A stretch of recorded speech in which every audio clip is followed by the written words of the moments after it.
Olá, amigos da TV Cidade, no nosso canal 14 aqui de Farroupilha. E antes de apresentarmos o nosso convidado de hoje, que vai falar sobre diversos assuntos, inclusive sobre o Círculo Cultural Ítalo-Brasileiro aqui de Farroupilha, eu quero passar um comunicado aqui da Associação dos Aposentados, a Pompenfar. O recado é o seguinte: para você que é aposentado, verifique os descontos no contra-cheque. Se aparecer desconto de seguro não autorizado por vocês, né, vocês aposentados, caso aparecer, tem que comparecer junto ao órgão pagador, ao banco, à caixa, enfim, e informar que vocês não autorizaram desconto em folha referente ao tal seguro.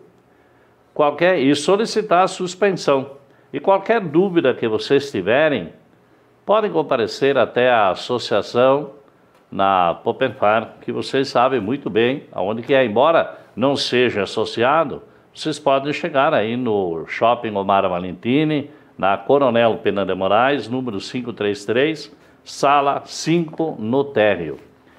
Lembrando também da Pompenfar, preparem ali e agendem na sua agenda, no seu caderno de anotações, no seu celular, para a grande festa dos 32 anos da associação aqui de Farroupilha, que vai acontecer no dia 24 de agosto, uma vasta programação nas dependências do CTG Rancho de Gaudérios, e até na semana que passou vocês tiveram aqui a presença de prenda e de peões da entidade tradicionalista aqui de Farroupilha, localizada aí no bairro São Luís. E então, no dia 24 de agosto, vai ter uma celebração crioula, presidida pelo Padre Osmar Kopp, e abrilhantada aí pelo grupo do Tibica, do Miller, do professor Arruda. Depois vai ter, logo após a celebração crioula, vai ter a participação do presidente da entidade, o senhor Roque Colombo, que estará falando aos convidados e também aos associados. Posteriormente, um almoço tradicional, gaúcho ítalo ou ítalo gaúcho, conforme nos passaram esta informação. Depois teremos uma declamação pela prenda Anne Bittencourt.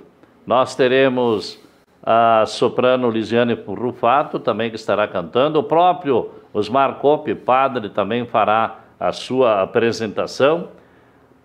Posteriormente, teremos também os grupos de danças do Rancho de Gaudérios, o Pré-Mirim e a Juvenil, que estarão se apresentando no dia 24, então, de agosto.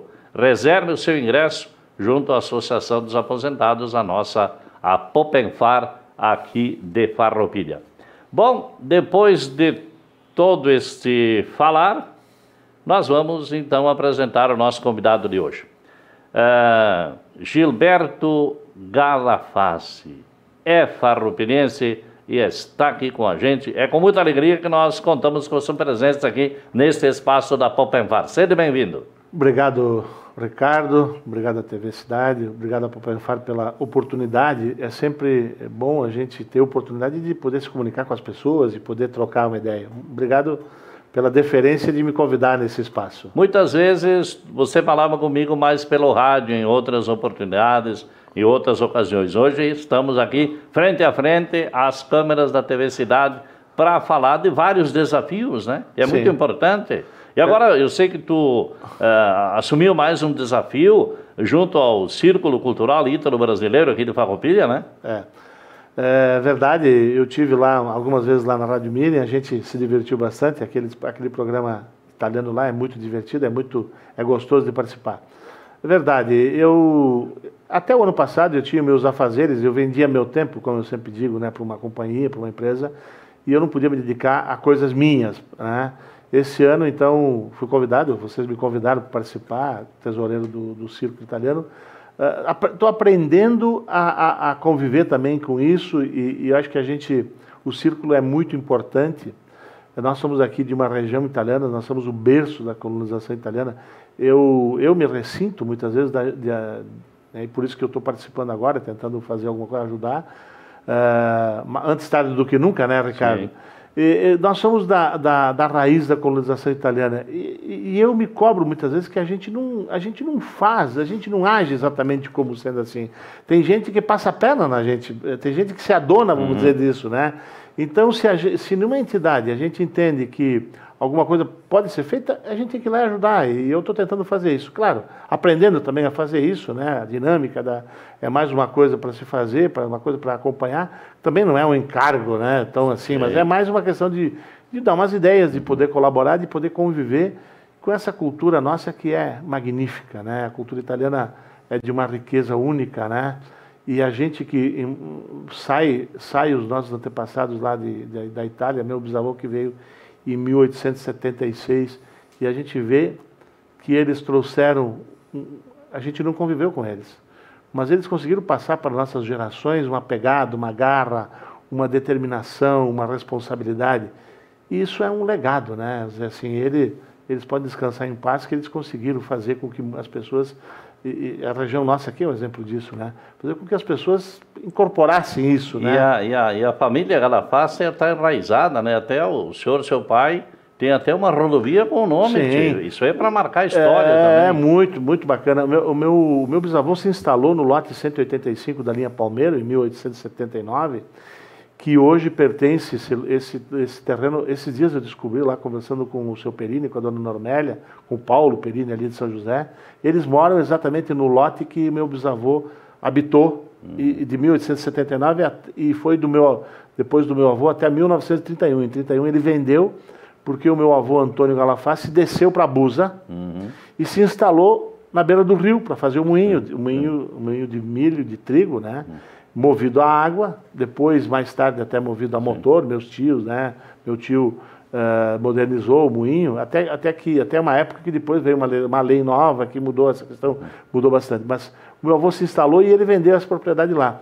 E hoje nós temos um marco lá, no lote 185, a família Perini gentilmente permitiu que a gente, num dos encontros da família Galafassi que nós fizemos, o Galafest, que acontece sempre no mês de setembro, no segundo nós fizemos então um marco lá da família. E essa estrada, então, depois, continuando, né, essa questão, essa estrada que começa ali, onde termina a estrada Arziro Galafassi, que vem lá da Rota do Sol até o 200 ali, que é o município de Caxias, né, até antes do lote 200 ali, Nossa Senhora das Graças, mais exatamente, um pouco para lá de São José, daquele caminho ali, daquele caminho que vai para Mato Persa ali, até Caravaggio, a estrada tem o nome do meu pai. Foi uma deferência também da Câmara de Vereadores e depois da Prefeitura.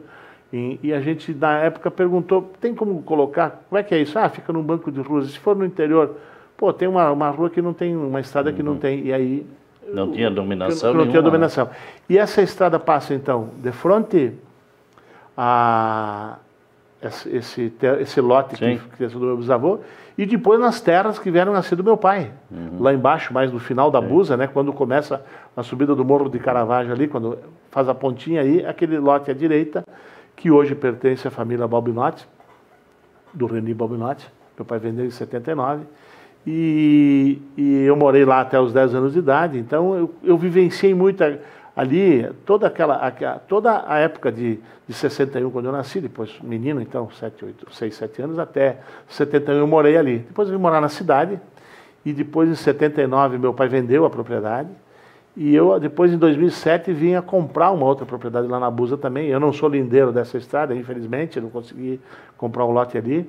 Eu tenho uma propriedade que foi de meu avô, de meu tio, do meu tio Henrique Galafassi, que também tem uma rua que passa, que sai ali do Balneário Santa Rita até Mato Perso. E depois foi da minha prima, quando eles fizeram a divisão, e a minha prima Marilene que me vendeu a terra. Então eu tenho propriedade na Busa, onde eu nasci, há 10 anos, eu tenho lá uma chacrinha lá, que eu vou no fim de semana. Tu não é agricultor, né? Embora tenha a plantação de 10 pés de alface.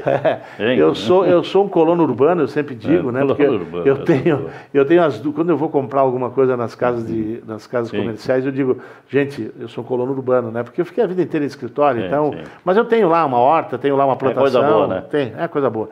E a gente voltou, então, às origens da gente, e convive com essa questão da natureza, da terra, de ver o ciclo de vida das coisas, né? De você plantar e você ver que aquilo cresce, aquilo vem, porque o alface não vem do supermercado, né? Tem claro. criança de 15 anos de idade que pensa que ela nasce lá no que moranguinho nasce ali na caixinha, né? E que o leite é feito na casa. Sim, também, que o leite vem na caixa. Mas, na verdade, essa possibilidade de voltar à origem da gente, ela é muito bacana. E ela é de uma riqueza muito grande. E ela traz junto essa cultura, a gente acaba convivendo lá também com o pessoal da comunidade, que tem essa cultura nossa, essa pegada do italiano, né, que é muito bacana. Nós estamos conversando aqui com o Gilberto Galafassi, nós estamos já quase no final do primeiro bloco, né, porque aqui a gente começa a conversar, quando vê já passa 1 hora ou meia hora. Gilberto, fala um pouco, para a gente encaminhar no próximo segmento depois, sobre a caminhada de Santiago de Compostela. Bom, essa caminhada é um projeto, vamos dizer assim, que estava adormecido dentro da minha cabeça há muitos anos, porque 21 anos atrás, agora mais exatamente 22 anos atrás, né, eu conheci a história de Santiago de Compostela. A minha esposa gravou uma fita e me disse, tem um negócio que é a tua cara. Gravou num dia que eu estava fazendo faculdade, eu estava fazendo pós-graduação. Quando eu cheguei no sábado em casa de meio-dia, eu assisti e aquilo me tocou profundamente. E eu disse, um dia eu vou fazer. E eu fui. Depois eu vou contar essa história. A gente vai para um intervalo e já volta. H-Farma, em Farroupilha, em 2 endereços para melhor atendê-lo. Júlio de Cacilhos, 784 e na Rua Coronel Pena de Moraes, 397. E estamos retornando aqui com o nosso programa da Popefar aqui do Canal 14 TV Cidade. Então o Gilberto Galafassi dizia, né, sobre a caminhada de Santiago de Compostela, a esposa dele que incentivou muito. Fala um pouco então. Então, quando eu conheci a história de Santiago, comecei a me aprofundar, comecei a procurar, ler sobre isso, eu li muita coisa, busquei livros que tinha publicados no Brasil, alguma coisa até na Espanha. Eu me lembro que o Maneco lá, eu ia lá e dizia, pô, mas eu quero ler alguma coisa daí, ele trazia uns livros da Espanha, uns guias, e fui estudando, mas sempre olhando, porque aquilo ali é um projeto de no mínimo 30 dias de fazer. E eu, desde 70, eu sou de 61, comecei a trabalhar em 72, mas desde 78, quando eu fui trabalhar no Ruar, eu não tiro férias de 30 dias, não tirava férias de 30 dias há muitos anos. Sempre no máximo 10, 12, 15 dias, mesmo nas outras companhias que eu trabalhei. Não tem como ficar fora mais do que 2 semanas, porque tu tens afazeres e tal. Então, impossível de colocar numa agenda de vida uma coisa dessas. Os espanhóis, os italianos, os alemães, os franceses e outras nacionalidades europeias, os portugueses, eles vão lá uma vez por ano, fazem 7 dias de caminhada, guardam a credencial, fazem mais 7, até que eles fazem o caminho. Eles fazem o caminho em pedaços lá na Europa. É muito comum as pessoas fazerem etapas. Eu vi essa semana uma pessoa que tinha demorado 7 anos para fazer, porque ela ficou doente, não pôde fazer. Então, e vale isso, tem validade também. E quando a gente completa, então, o caminho, que é no mínimo 100 km a pé lá na Espanha, ou 200 de bicicleta, ou 200 de cavalo, a gente ganha a compostelana. Hoje eu conversava com um bispo que é daqui, o Dom Jailton, que é bispo em Teixeira de Freitas. Isso aí. E ele me disse, então os seus pecados estão todos perdoados, porque quem faz o caminho de Santiago consegue passar a borracha nos pecados, né? Simbolicamente é bem isso, né? Mas e aí eu programei, e o ano passado com a mudança, então, uma mudança que eu me impus, de deixar meu lado profissional, né, de sair da companhia que eu trabalhava na Colômbia, eu era diretor lá, eu decidi fazer então o caminho. Eu fui para a Espanha, fiquei 40 dias lá e fiz o caminho de Santiago. Fiquei 34 dias caminhando, foi uma experiência espetacular.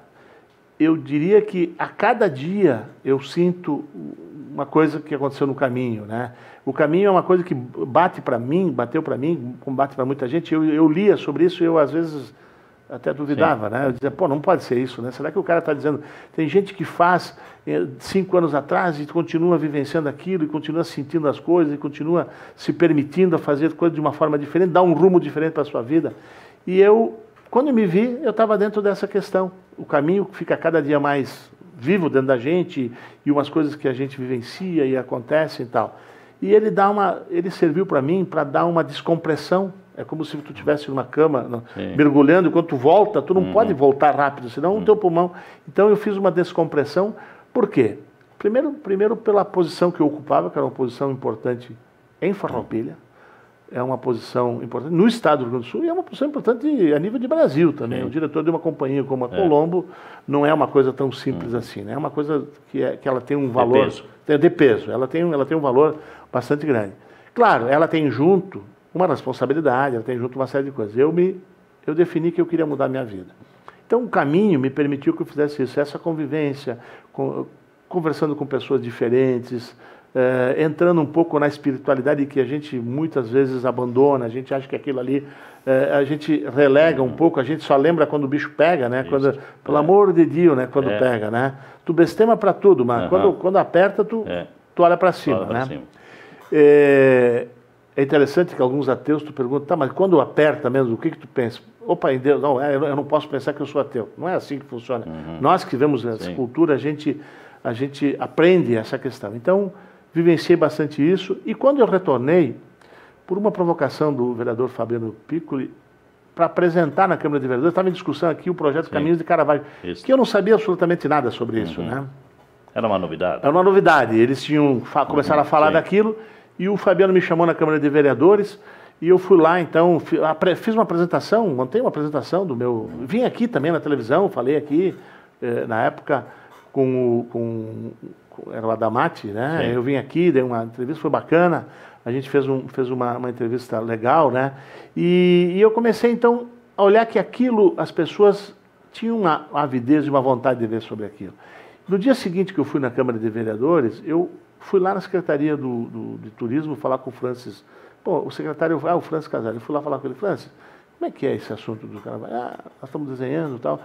Quem conhece o caminho? Eu disse, eu conheço. Eu disse, eu quero fazer o caminho. É possível?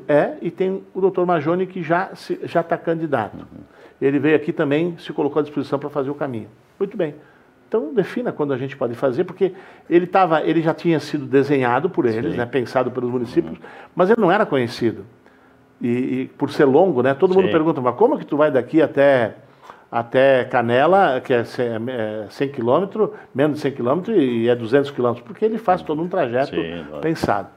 E em 11 de janeiro desse ano, a gente foi para lá. E essa experiência de Santiago, né, que a gente já vem com essa... É um mini, porque são 200 quilômetros, é um quarto do caminho. Mas ele não é diferente do que o caminho de Santiago na questão assim... A natureza aqui é de uma exuberância ímpar. Os lugares também de fé, né, de religiosidade, são bastante fortes. Por isso, caminhos de Caravaggio. Porque neste caminho, de lá, que sai do Saiqui, até Caravaggio de Farroupilha, passa por diversos Caravaggios, né? Vamos dizer assim, a mãe de Caravaggio se espalhou, né, para lá. Então, por isso que a gente foi fazer o caminho, já analisando tecnicamente, já opinando, aqui tem que fazer isso, lá tem que fazer aquilo, a sinalização e tal. E depois a gente retornou, então, de carro. Eu, na semana seguinte, fui de carro fazer de novo com a minha família. Levaram uma chavada, porque fomos para lá, saímos daqui às 7 da manhã, 6h30, 7 horas, voltamos para casa às 8h30, 9 horas da noite. Mas aí a gente fez de carro, parece que é até mais difícil do que fazer de a pé. E depois, então, a gente foi com o Francis de novo fazer uma revisita. Nós fizemos em 6 dias, ele tem 200 quilômetros, assim como o caminho de Santiago, a maioria dos guias recomenda fazer 30 dias, 32, depende. E tem gente que faz muito menos que isso, tem gente aqui, amigos nossos, que fizeram em 20 e poucos dias. É uma opção de vida, né? É uma opção de fazer um caminho, cada um tem o seu motivo e o seu jeito de fazer, o seu tempo, e tem que respeitar, porque cada um é o limite de cada um. E o sentimento de cada um. Bom, também. Então a gente redesenhou aqui e montou todo um programa para fazer em 10 dias. Nós tivemos agora umas meninas que esse fim de semana chegaram aqui, elas saíram de lá na segunda-feira, e elas fizeram então, elas fizeram em 6 dias, né? 6 dias. Também fizeram em 6 dias. É possível de fazer? É possível. Mas ele é mais tranquilo de fazer em 10 dias, principalmente para quem não tem uma... Sim, que não está muito... Quem não é caminhador, que nem tu é caminhador também, né? Tu é um caminhador também. Então, Também uma experiência fantástica aos nossos pés, perto da gente. Hoje eu vou ter a oportunidade em Caxias, numa entidade, também de apresentar sobre os caminhos de Caravaggio. Tem muita gente perguntando, muita gente. Então eu tenho me colocado a serviço do caminho. Eu, quando vejo alguém no Face, ou alguém que diz assim, pá, eu gostaria de informação, tem guias, está bem organizado aqui também. E agora, nos próximos dias, ele vai ser homologado junto ao Caminho de Santiago, porque o Caminho de Caravaggio também vai ser possível complementá-lo em Santiago. Então ele faz parte do Caminho de Santiago, que é fantástico. E Santiago, então, só para recordar, é um dos 3 lugares do mundo que mais gente de cunho de fé. Sim. Nós temos Jerusalém, temos Roma, que é... Né, e Santiago é uma quantidade muito, muito grande. Tem uma pessoa daqui do Rio Grande do Sul que está trabalhando lá na oficina do Peregrino. No dia 23, chegaram a pé, no mínimo 100 quilômetros, 1.665 pessoas num dia pegaram a credencial. Então, ele tem uma dimensão, ele tem uma dimensão. Nós estamos aqui estreando, uma pessoa está fazendo o caminho, uma outra, mas é assim que começa. Essa vivência das pessoas do caminho, elas influenciam as outras a fazer. Tá no Facebook, né? O Santuário publicou, quando aquelas senhoras lá, uma senhora e a sua sobrinha fizeram o caminho agora nesse fim de semana, que elas chegaram em Caravaggio, elas foram lá tocar o sino. Não é um caminho de Santiago de 30 e poucos dias, mas é um caminho de Caravaggio de 6 e poucos dias, e pega na alma, porque elas choravam de emoção, de ter conseguido, de ter sido recebida pelas pessoas, porque tu acaba vivenciando coisas completamente diferentes, né? E também para as pessoas que estão no caminho, e são lugares ermos às vezes, é interessante. Lá na Espanha, a gente caminhava assim, e aí do longe, uma senhora com a voz embargada, dizia, vai em caminho. Quer dizer, prazer, né, de estar desejando para as pessoas que estão passando e poder participar. É muito bacana. Isso é importante. Agora, veja só que coisa. O Gilberto fez o caminho de Santiago de Compostela. Fez o caminho de Caravaggio. Eu fiz o caminho da praia. Mas eu quero saber de uma coisa, Gilberto, e tu acredito que vai fazer. O caminho de Santiago do Mato Perso. Dia 6 agora, dia 6 de julho. De julho. Tem uma turma que está organizando esse caminho. Então a gente vai ter uma concentração dia 6 lá em Flores da Cunha. Isso. E a gente vai... eles vão dormir lá no chão, nos colchonetes, mas eu vou de motorhome, que é mais tranquilo, né? Eu vou... Não, na verdade tem motorhome, eu vou de motorhome até lá, eu já conversei com o Elias Musato, que está organizando lá, e já me inscrevi, e vou fazer esse fim de semana, dia 6 e 7, a gente vai lá na sábado de noite, a gente vai fazer... Eu vou fazer, inclusive, contar a minha experiência lá, na minha apresentação. Vai ter umas 30, 40 pessoas, tem umas 70 inscritas, até domingo de noite tinha umas 70 inscritas, e a gente vai então até Santiago de Mato Perso, que lá tem o Santiago. Né? É uma das poucas igrejas que tem aqui ao redor de Santiago. E eu, quando retornei de Santiago, eu voltei dia 20 de junho do ano passado da Espanha, no dia de Santiago, eu fui a Mato Perso de manhã, e aí disseram assim, de tarde vai ter uma missa aqui. Aí de tarde eu fui à missa, lá em Santiago, e eu levei uma concha. E daí tu te converteu um pouco mais. Tu sabe que é interessante essa questão, né? Eu, quando era criança, por obrigação, tinha que ir na missa, né? E assistir a missa... Ou por necessidade. Então. Né? Agora é mais por necessidade. Mas assim, na época a gente ia a gente não conseguia não ir na missa, né? A gente era diferente, a minha avó era muito católica e ela rezava em latim e tal. E tu sabes que onde eu fui, eu ia na missa ali na igreja da Busa, né? De Capela de Todos os Santos, que era uma igrejinha de madeira que ficava atrás do cemitério lá, né? E eu era pequeno, eu era tão pequeno, eu já fui pequeno também, que quando eu balançava as pernas, eu não batia no chão, né? E eu olhava todo mundo com os pés no chão e eu dizia, mas será que um dia eu chego lá, né? Eu me perguntava. E aí, o padre de costas, rezando a missa em latim. Estou na Espanha, belo dia, caminhando, numa cidade, São Martim, comecei a caminhar de manhã e cheguei numa cidade chamada Hospital de Órbigos. Chegamos na cidade totalmente enfeitada, estava até um camarada do Rio de Janeiro junto, nós caminhamos juntos, e tinha uma festa medieval. que a gente olhou a programação e nós paramos nessa festa medieval. Fizemos só 7 quilômetros aquela manhã, paramos lá, conseguimos albergue, porque estava a cidade lotada, e vivenciamos uma festa medieval, que inclusive uma das coisas foi uma missa em latim. Daí tu te lembrou quando eu era criança. Pô, eu chorei a missa inteira, porque eu me lembrava da minha avó, e quando eles entoaram o Glória em latim, Sim. é fantástico. Parece que eu voltei, né, 40 anos, né, 40, mais, né, 50 anos Sim. da minha vida, e vivenciei aquela missa que ela tinha assim, o ritual na questão religiosa, ele é muito importante a forma como tu pratica o ritual, como se reza uma missa, né? Sim. Como tu vai numa missa que ela diz assim, essa missa foi bem rezada, porque ela tem a missa tem um Sim, ritual, sim, né? claro. E lá, então, vivenciando o ritual em latim, eu me vi criança, né?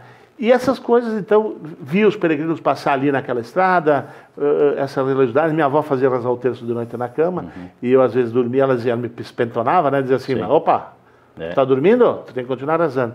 E isso só me fez bem, não me fez nunca mal, absolutamente. Muito bem. Bom, aqui nós vamos agradecendo então ao Gilberto Galafassi. Muito obrigado por ter vindo aqui no nosso programa. É sempre uma oportunidade, eu que agradeço, Ricardo, o carinho, a deferência, como eu disse antes, de poder vir aqui compartilhar alguma coisa. É possível a gente fazer coisas diferentes? É possível. É possível a gente mudar de vida? É possível.